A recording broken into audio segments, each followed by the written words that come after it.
Kwa majina anaitwa Evelina Odemba, ni afisa habari kutokea Wizara ya Maendeleo ya Jamii, Jinsia, Wanawake na Makundi Maalum. Tuko hapa katika maonesho ya wakulima 88.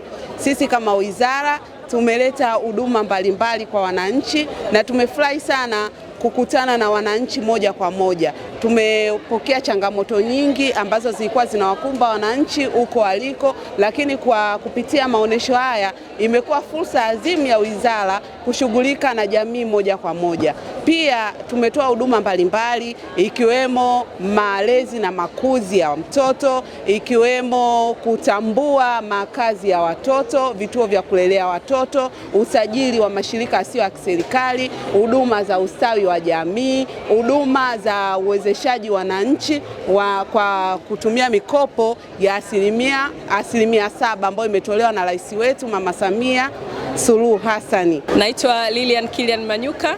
Mimi ni afisa ustawi wa jamii kutoka Wizara ya Maendeleo ya Jamii, Jinsia, Wanawake na Makundi Maalum.